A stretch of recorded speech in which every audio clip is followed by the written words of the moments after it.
Radyo Pilipinas. Radyo Publiko ng bagong Pilipinas para sa bagong Pilipino. Naghahatid ng mahahalagang balita at impormasyon na guugnay ng pamahalaan sa sambayanan.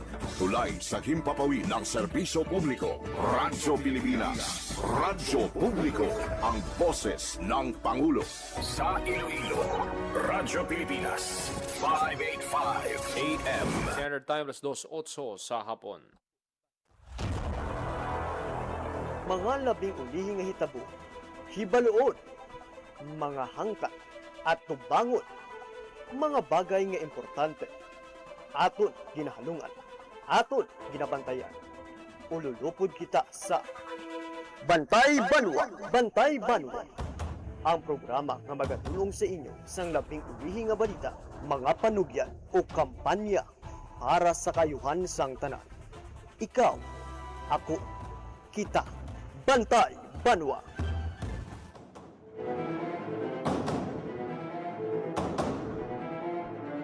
Mayong hapon Western Visayas, mayong hapon syudad kag probinsya sang Iloilo.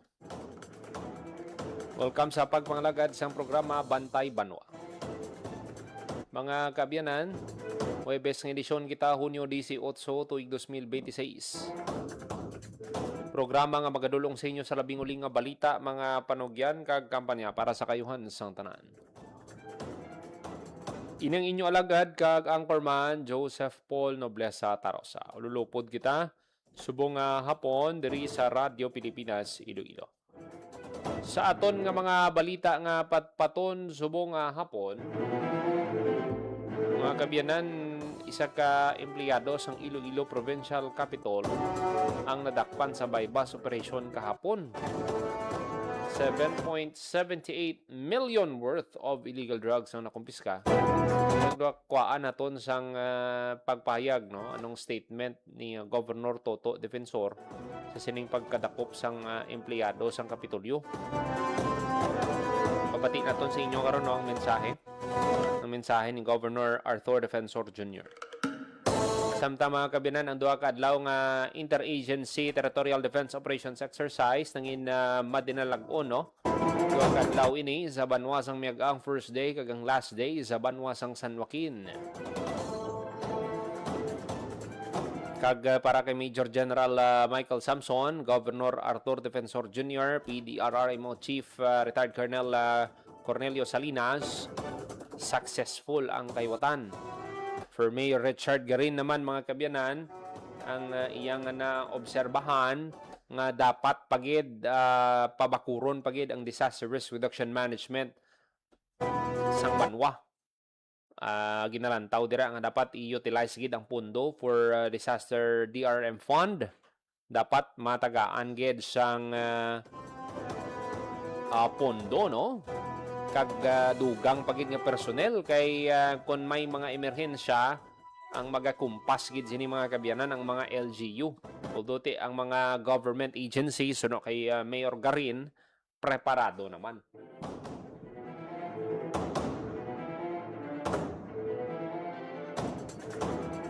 Onse minutos magaligad sa takna ang alas 2 sa hapon.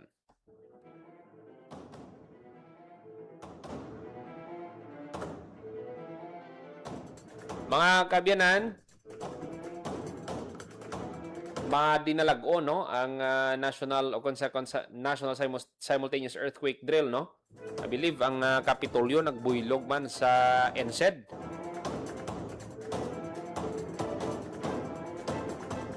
Waunta ang detalye sa report ni Janelle Baclay. Radyo Pilipinas. Report. Nel? Paul, nakigbahin sa ginpatigayon nga National Simultaneous Earthquake Drill ang Iloilo City Government. Sinigid lamang aga dira sa may Iloilo City Hall sa diin nga nagpalanaog nagikan sa mataas nga panalgan sang City Hall, nagagi sa fire exit, nagduck cover and hold ining mga empleyado sang City Hall kasunod sang ginpatigayon nga NSED. Ang senaryo magnitude 8 nga linog suno sa kay Sir Darwin na Jomel Papa ang ginpatigayon, no, kay inaya sa may City Hall.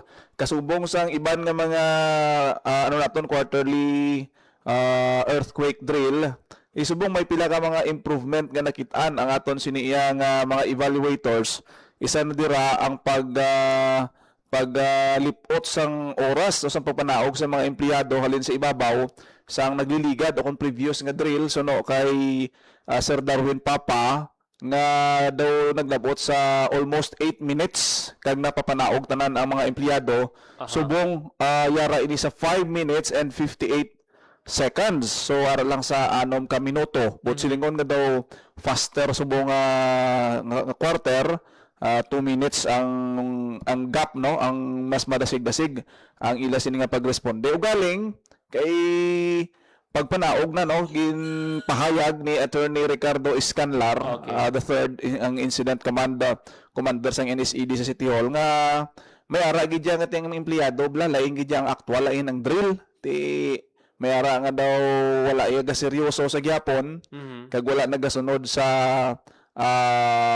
protocol, no, kay do may mindset na gid bala nga na-instill sa minds ang mga iban nga empleyado nga ti drill malang niya daw hindi magid mo sina ka seryoso kag lain ang aktual. Ti subong daan sa nabigad nga semana mo ang isa ka dako magnitude 7.8 nga linog sa Mindanao kag suno sa aton sini nga CDRRM mo dapat nga maalerto gid ang aton sini nga mga empleyado sa kung anong ilang nga himuon. Pabati aton bala sang interview ta kay Attorney Ricardo Escanlar III, no? Siya ning incident commander kagina sa ginpatigayon nga earthquake drill.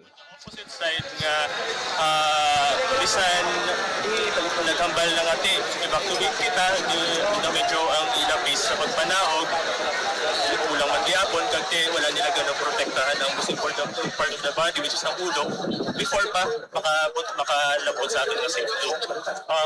So amo na ang I think ang duwa sa aton biggest nga issues so far na note lang isa ang akong observation samtang gahulat diri kag isa aton sa impact sa aton mga marshals. Nabatian si Attorney Escanlar, no? Ang mga lang common kiti magda cover and hold dapat ang mga gina-observe da pol nga protocol ang kamot mo blara gid sa ulo mo.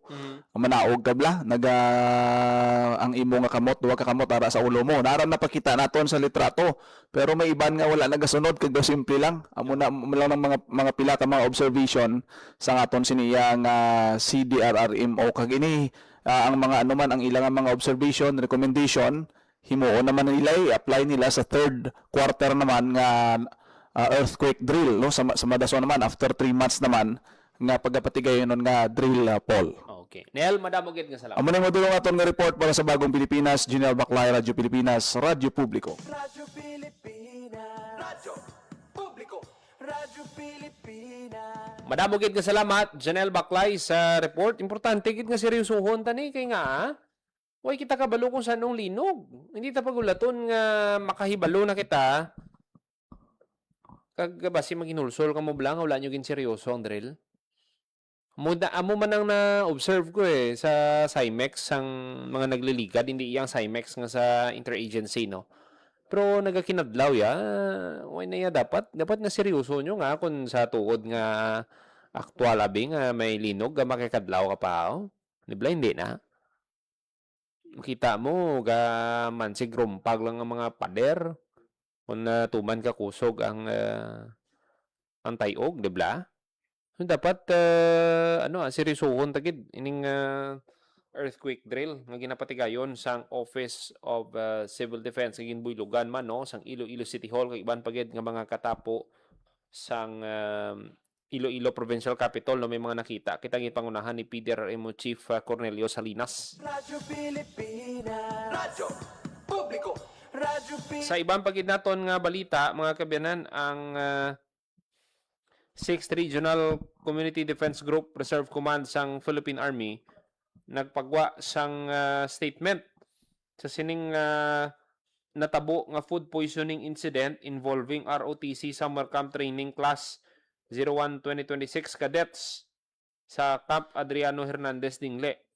Kahapon, June 17, 92 cadets ang naka-experience sang sintomas sang food poisoning matapos nga magkaon sang pork adobo na ginserbi sa ila.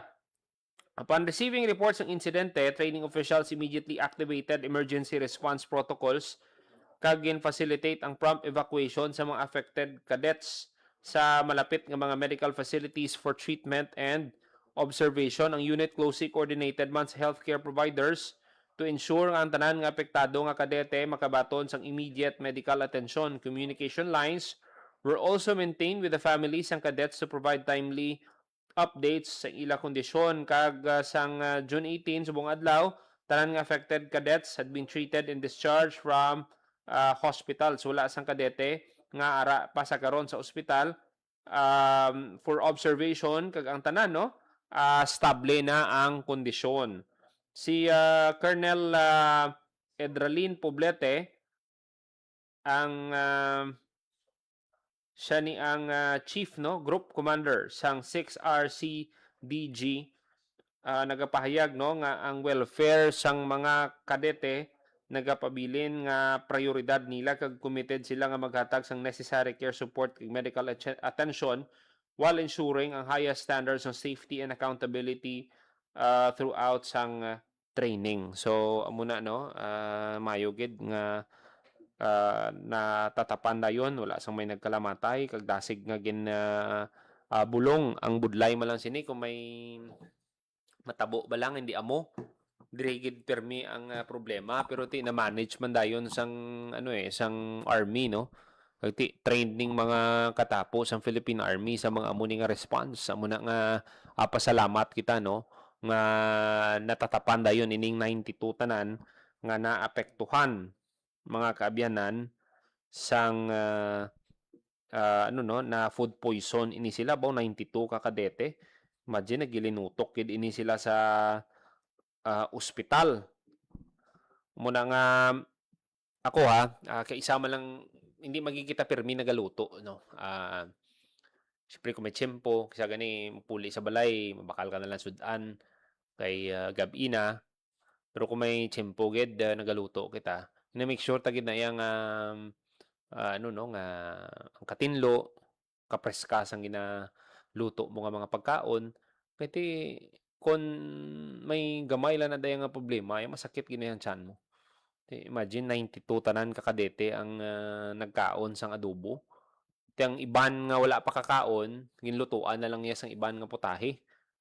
Diba? Muna dapat nga magserbi ni nga leksyon parang hindi na masulit. Kag pasalamat kita na stable na tanan ang kondisyon sining 92 ka personnel. Pilipinas Radyo Publiko Radyo Pilipinas 20 minutos makaligat sa takna ng alas 2 sa hapon. Mga kabinan, ipabati naton sa inyo ining mensahe ni Major General Michael Samson sa sining natapos kahapon nga Interagency Territorial Defense Operations Exercise sa Banwasang Miagao kag San Joaquin.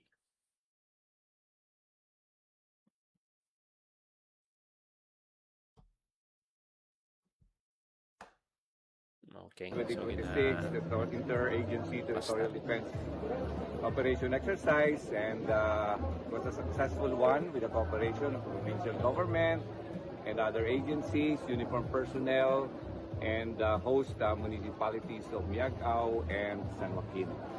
So it was a successful one. We look forward for more exercise like this to test different or more scenarios para maging prepared and resilient pagit ang atong probinsya sa Iloilo. Jen, what are the areas we need to improve based sa ating initial assessment? Well, it's not particular areas, but it's more of scenario siguro.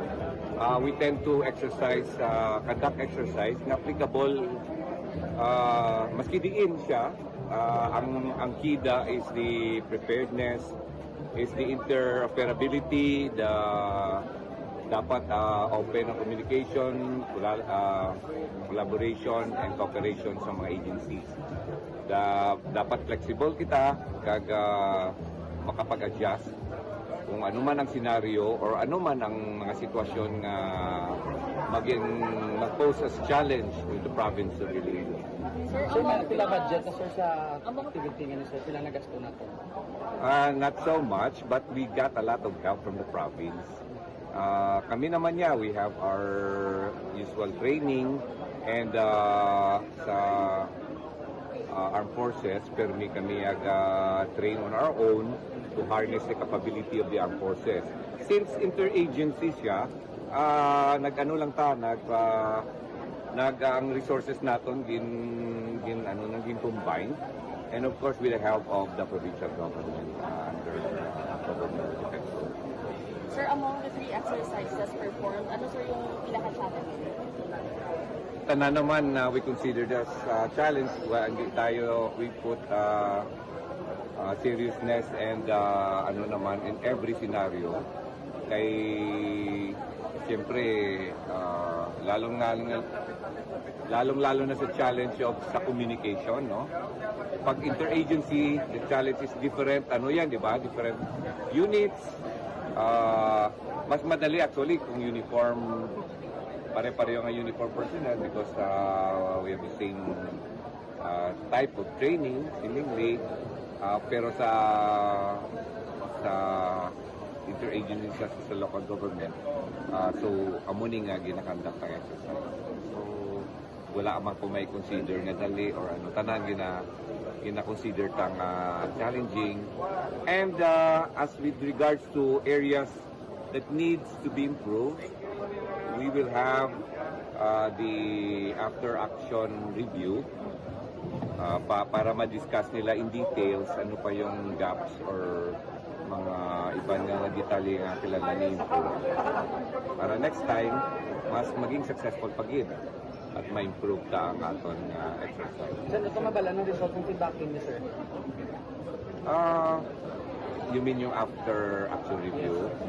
They will have it this afternoon, and maybe para sa mga core group, mag-discuss pa uli kung ano pagid. Maybe we will know that in the future. As for now, work in progress. Sir, after the exercises, sir, binalantaw na po nga may idugang pakita ng mga equipment sa gamitan sa Armed Forces of the Philippines natin diri, sir, sa Western Visayas. Amo na ang part sa action review ta. Maybe not much on the armed forces. We will work on equipment, facilities, or ano pang kinanglan. More of that sa collaboration or sa interagency ng mga. For example, we will improve on the communication gaps. We will mo kung sa mga facilities, sa areas, but not much sa our forces. Maybe sa local government. During the exercise natin, siguro hapon, wait, somehow open area nila. Do we also plan to mag-conduct sa mga areas na crowded or mga coastal municipalities? We avoid that actually because of obvious reason.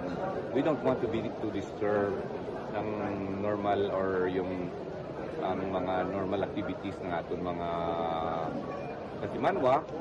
That's why para maka-execute tayo freely nga hindi sila ma-disturb or tuloy-tuloy exercise natin, dito na lang sa medyo bata.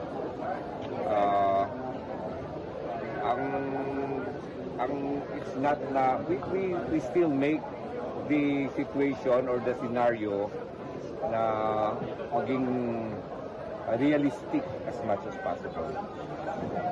But in case then sa coastal areas or crowded areas or sa municipalities, matagong infiltrations or pagpapanak.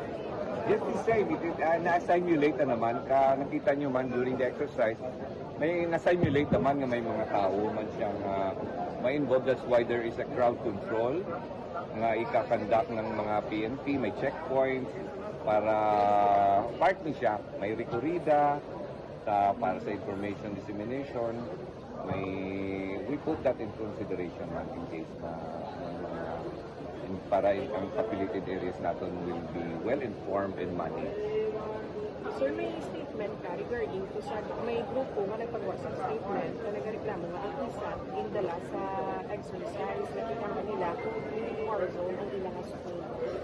I don't have much information and though hindi, I cannot comment on something that I don't know.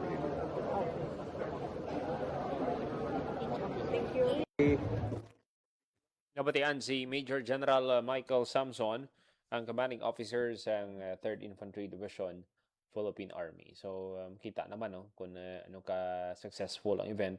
We hope nga madamo pa nga mga events ang patigayunon sini, no? Makita mo kung paano mag-respond.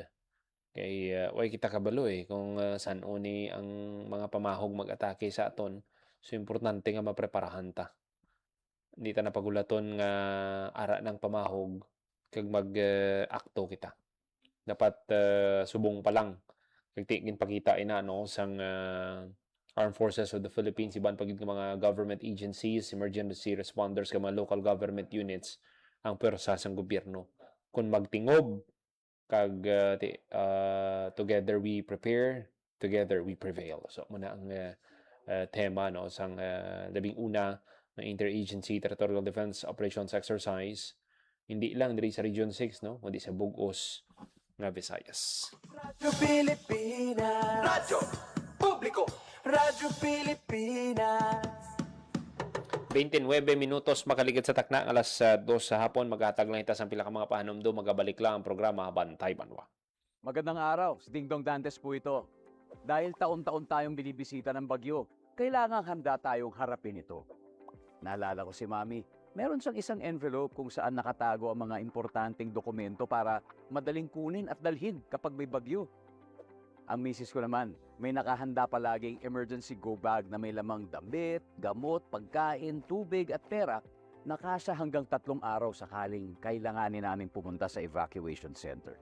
At syempre, ang toka ko, bago pa dumating ang bagyo, sinisilip ko na kung may mga butas ba yung bubong o ang ibang parte ng bahay na kailangang i-repair. Nakamonitor din ako sa updates ng Pag-asa tungkol sa bagyo. May kanya-kanyang responsibilidad sa bahay para sure na ligtas ang buhay. Dahil, #panatag ang may alam.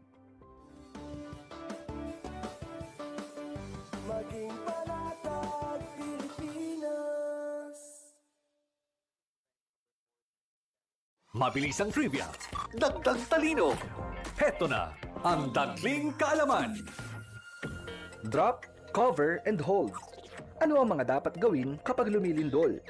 Manatiling kalmado, pumunta agad sa pinakaligtas na lugar sa bahay o saan ka man naroroon. Ipakita sa mga bata ang dapat gawin para hindi sila matakot. Huwag lumabas ng bahay habang lumilindol. Mag-drop, cover, and hold sa pinakaligtas na lugar ng bahay hanggang tumigil ang pagyanig. Lumayo sa mga salamin, bintana at mga bahay na maaaring bumagsak. Kung nasa labas ng bahay, manatili sa lugar na kinalalagyan. Protektahan ang sarili mula sa mga debris o bagay na maaaring bumagsak sa paligid ninyo. Kaunting kaalaman na malaking dagdag talino. Abangan muli ang susunod na Dagling Kaalaman.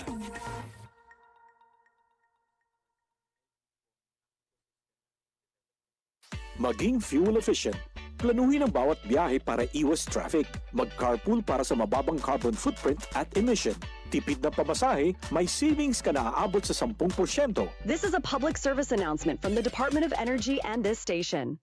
This is a public service announcement. Discipline is the key. Umiwas sa aksidente sa daan. Ang pagmamaneho ay may kaakibat na responsibilidad. Hindi basta mapaandar lang ang sasakyan. Kilatisin ang sarili, ang kahandaan sa manibela. Siguruhing inyong konsentrasyon ay hindi magagambala. Importante rin na ating laging isipin, init ng ulo ay huwag pairalin. Bagkus, kaligtasan ng lahat ang siyang dapat unahin. Isang mahalagang paalala mula sa Presidential Broadcast Service at Radyo Pilipinas, Radyo Publiko, 738.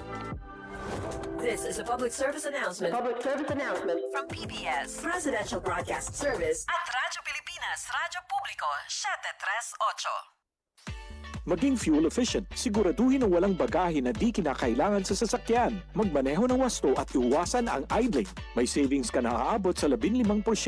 This is a public service announcement from the Department of Energy and this station. Sana'y tiyakin ng mga magulang kong maipanganak akong malusog. Kumain si nanay ng may sustansyang vitamin A panlaban sa impeksyon. Para din sa mata, balat, bumbunan at mga buto. Iron, pampabuhay ng dugo at muscles. Iodine, pang-iwas sa komplikasyon at pagiging abnormal. Importante din ang check-up kay doktor. Kasi healthy nanay, ganda buhay.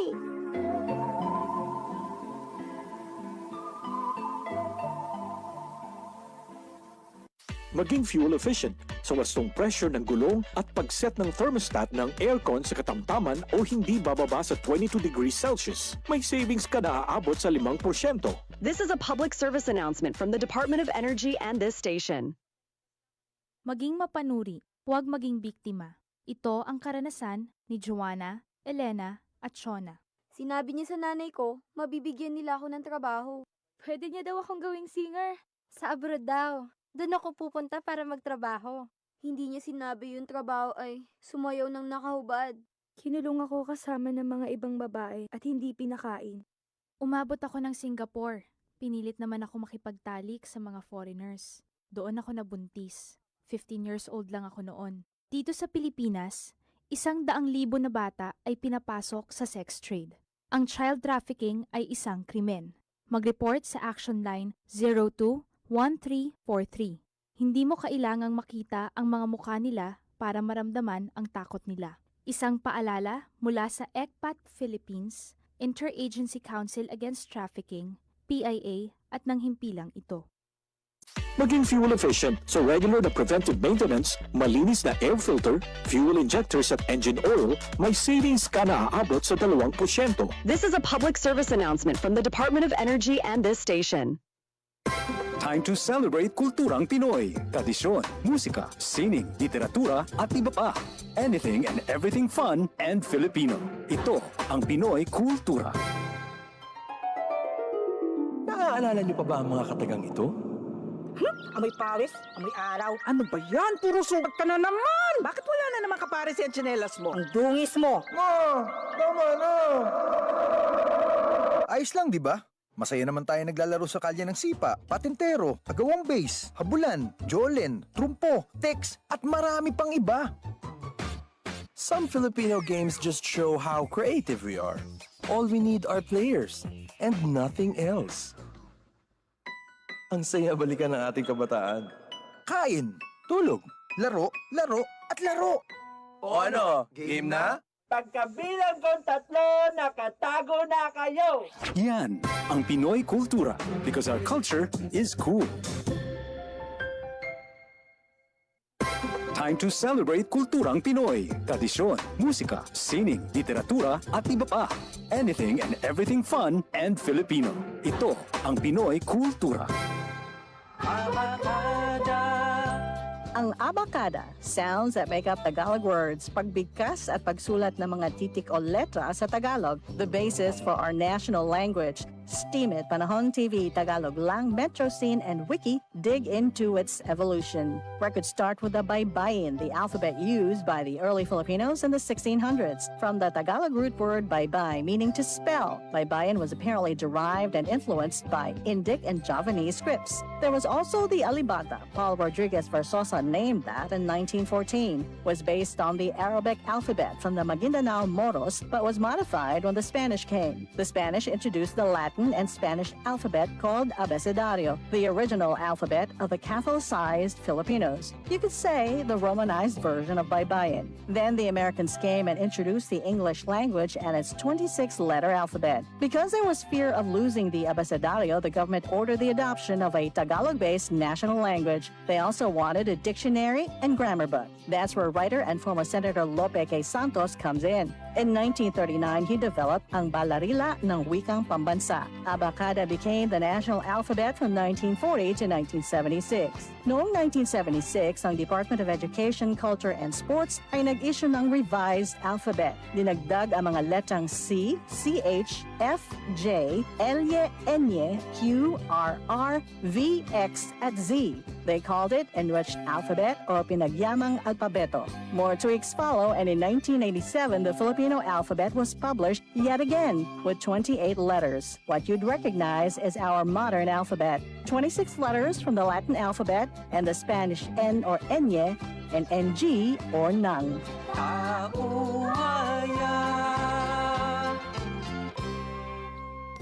Yan ang Pinoy kultura because our culture is cool.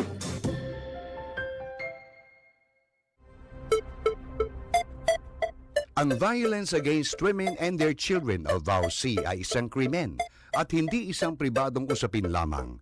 Ito ay nakasaad sa Rule 3, Section 6 ng Republic Act 9262 o Anti-Violence Against Women and Their Children Act of 2004. May obligasyon ako, ikaw, tayong lahat. And vow now. It's our duty. Ang paalalang ito ay hatid sa inyo ng Philippine Commission on Women at ng himpilang ito. Time to celebrate kulturang Pinoy. Tradisyon, musika, sining, literatura at iba pa. Anything and everything fun and Filipino. Ito ang Pinoy kultura. Flight PR 1043, now boarding. Hey, that's us! Vacation, here we go! Always love flying the first and oldest commercial airline in Asia, our very own flag carrier, Philippine Airlines. Dreaming of love while cruising at high altitudes. Did you know this track was specifically made for Philippine Airlines back in the 70s?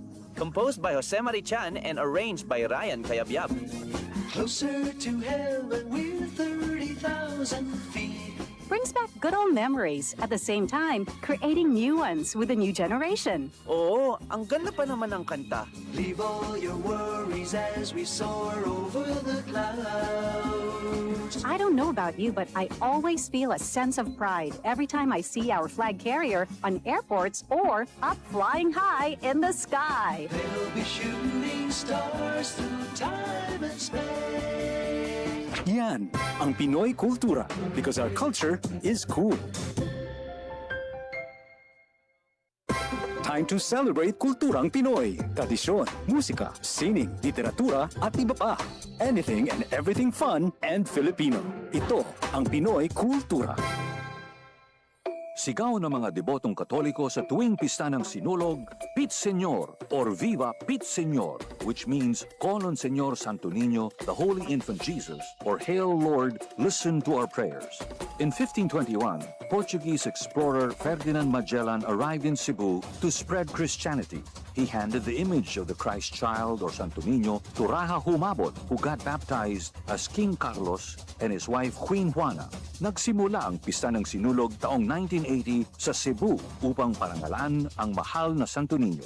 Ang sinulog ay nanggagaling sa salitang Cebuano, sulog, na ibig sabihin agos ng ilog sa Cebu, kung kaya't ang sinulog dance ay atras abante. Tuwing ikatlong linggo ng Enero, isang babaeng bihis Reyna Juana ang umiindak hawak ang imahe ng Santo Niño sa magarbong parada ng sinulog. Pinaniniwalaang milagroso ang Santo Niño at nakapagpapaalis ng masamang espiritu. Come to Sinulog Festival and see for yourself. You'll be amazed with the colorful and intricate costumes of performers. Yan ang Pinoy kultura because our culture is cool.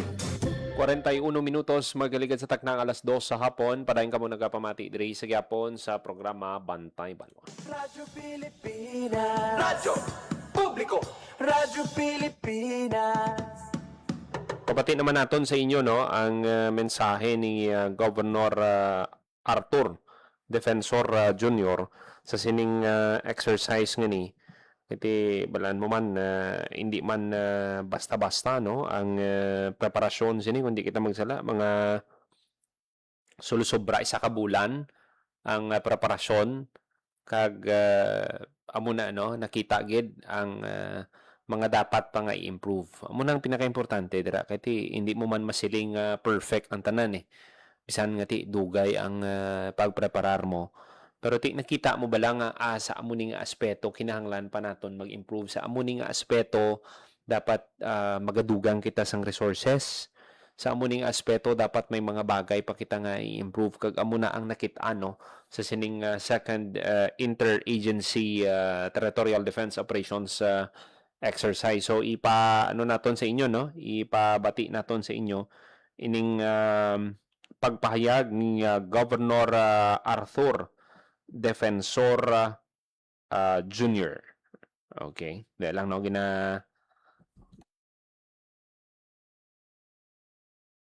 Radyo Pilipinas. Radyo Publiko. Radyo Pilipinas.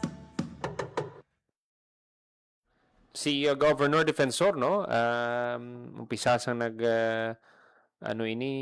sa planning stage pa lang hasta sa opening program na sang June 17 kag kahapon sa closing ara gid siya no full support kid sa sininga kay watan. So aton pabati no si Governor Arthur Defensor Jr. Radyo Pilipinas. Radyo Publiko. Radyo Pilipinas. Radyo Pilipinas. Radyo Publiko. Radyo Pilipinas. Radyo Pilipinas. Radyo Publiko. Radyo Pilipinas. Natin nga interagency exercise. Salamat no, sa ating mga tawag natin na Pag-Ugyun family.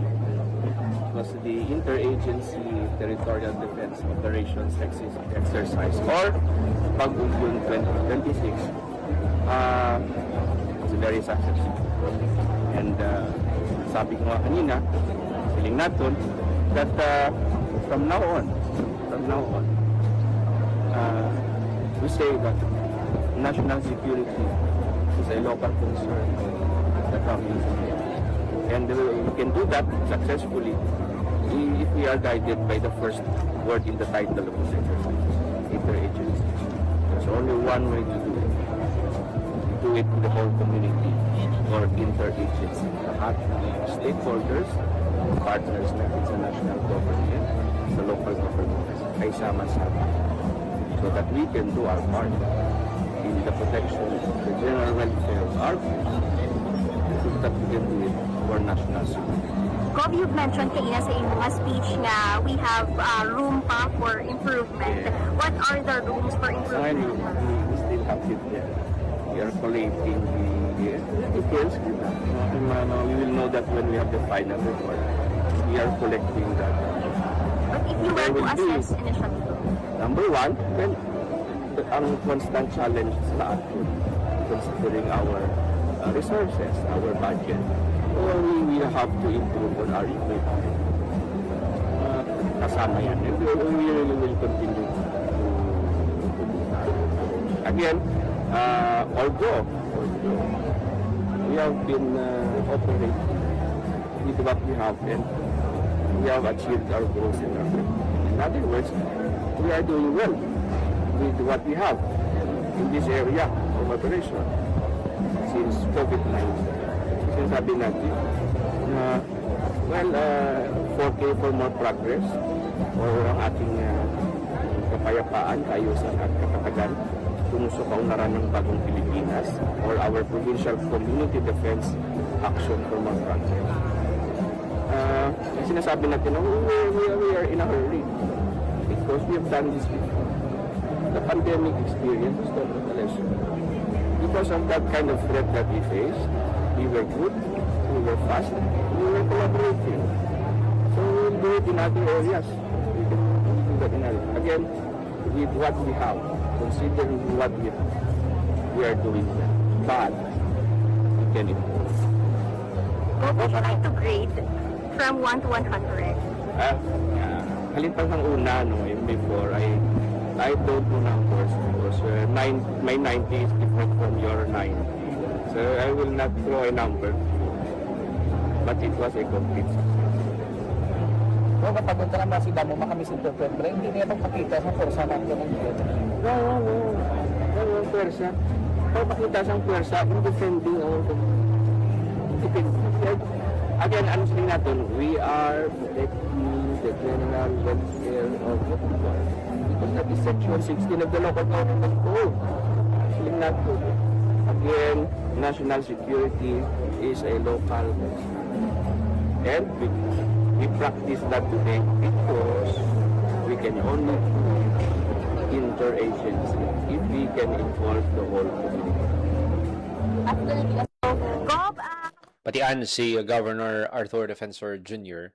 sa iyang pagpahayag no sa sining success sang interagency territorial defense operations exercise. Kaya tingin klaro mismo sang governor nga hindi niya pagpakita sang puwersa no or show of force ang area pagpakita sang puwersa agud proteksyonan ang mga pumuluyo sa anuman nga pamahog. Kaya kung na dumduman sang aton nga mga tagpalamati ang pahayag sang Governor Toto Defensor nga ti bisan diin man nga bahin sang kalibutan may mga threat, may gera.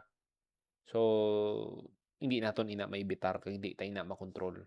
Kag ang pwede lang naton mahimo magpreparar sa kung ano man ang mga resources ang sa resources nga aspeto ti lantawon pag diri pakita nga ay diri giling kulang amuning kulang tapaho para mas mangin efficient pagid kita dugang kita sa mga armas resources mobility assets iti amuning ginalantaw nga ti makabulig boost sa crisis response management no sang tagsa ka LGU nga isa man sa na-observe no ni Mayor Richard Garin. Radyo Pilipinas. Nalipay naman no si Mayor Joe Abad Lazaro ngati na lakip ang banwa sang San Joaquin kag kanami gidto sang sang exercise didto nga ginpatigayon kay Coastal Defense kag anti-infiltration operations.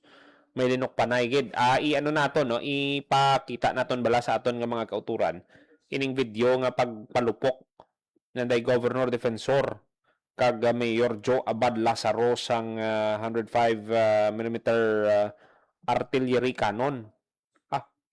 Although ano ni no, pulbura lang ata ini pero ara no ano naton pakita naton sa inyo no. Para at least makita nyo kung anong at least may idea ka mo ano nyo bala makita nyo kung ano gid ang natabo kahapon sa banwa sang San Joaquin. Natagaan sang kahigayunan no si Governor Toto Defensor kag si Mayor Joe Abad Lazaro. Pilipinas. Radyo Publiko. Radyo Pilipinas. Radyo Pilipinas. Radyo Publiko. Radyo Pilipinas.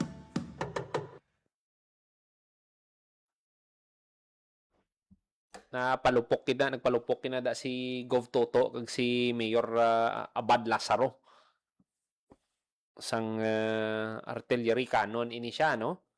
Na-post man ini naton no sa aton nga social media page. Pero at least matagaan pagida sang mga viewers naton kita nila ang nangin experience man sang aton nga mga stakeholders sa sining interagency. Okay, para na. Ladies and gentlemen, we will now be witnessing the firing of the 105mm artillery cannon.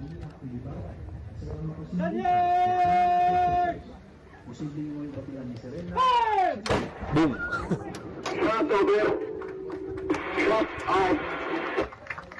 Kunami man tali kong nibya na tagaan man tsansa no osos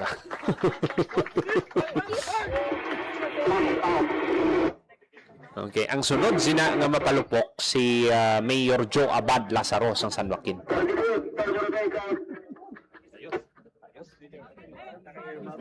Okay. Na plastar lang, no?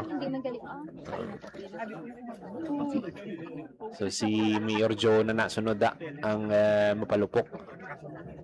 Hindi ano gida naglipay gid no mga nagalantaw no ati makitaan bala mga ano gid ang mga taga barangay Kataan man naka-experience man ati didto na conduct nga exercise sa ila. Okay, ara na si Mayor Joe Abad Lazaro. No pulbura lang ata ina pang simulation exercise Okay, ara na. Butungon mo lang na. Sigabong na yun. Bang!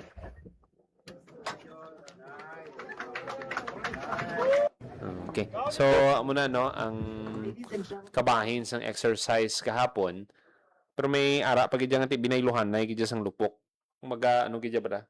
Paano gidya bala i-handle sang aton mga kauturan ang mga posible nga terorista armado nga grupo kag paano naman i-salbaron ang mga inosente nga mga sibilyan. Ngati posible mabutang man sa alang-alang kung may mga magsulod na sa aton nga coastal area.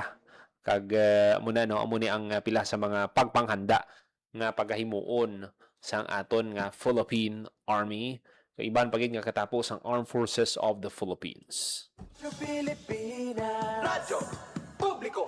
Radyo Pilipinas. 53 minutos mga kaligad sa takna nga alas 2 sa hapon. Ginatamyaw ko man dirang akon nga mga kaparentihan sa Barangay Kataan, no? May mga nakitaan kita dito kiti ang hometown ina sang akon nga lolo, no, ang Barangay Kataan kag bisan nga ti pila na kita katuig dira nga way makapulo pa masyar. Ara sige hapon, no? Kita naton sila kahapon kag ti lulong daan dusi sila maglutod. Madamo-damo so muna nga alipay kita no nga makita dirang pila sa mga himata naton dira sa Barangay Kataan kay duha ning venue kahapon mo ang sa view deck sa Barangay Kataan kag ang may ano gidya ang may enkwentro gidya sa Barangay Igcundao, San Joaquin, Iloilo. Radyo Publiko. Radyo Pilipinas. Mga kabayan ng iban pagit nga mga balita patpato naton sa masunod nga edisyon sang programa Bantay Banwa. Ginapasalamatan tang aton mga kaupdanan sa technical side. Sa studio, Engineer Roy Louis Caipang. Sa transmitter, Mr. John Magallanes. Para sa Bagong Pilipinas, Joseph Paul Noblesa Tarosa, Radyo Pilipinas, Radyo Publiko. Ang inyong tulay sa himpapawid ng serbisyo publiko.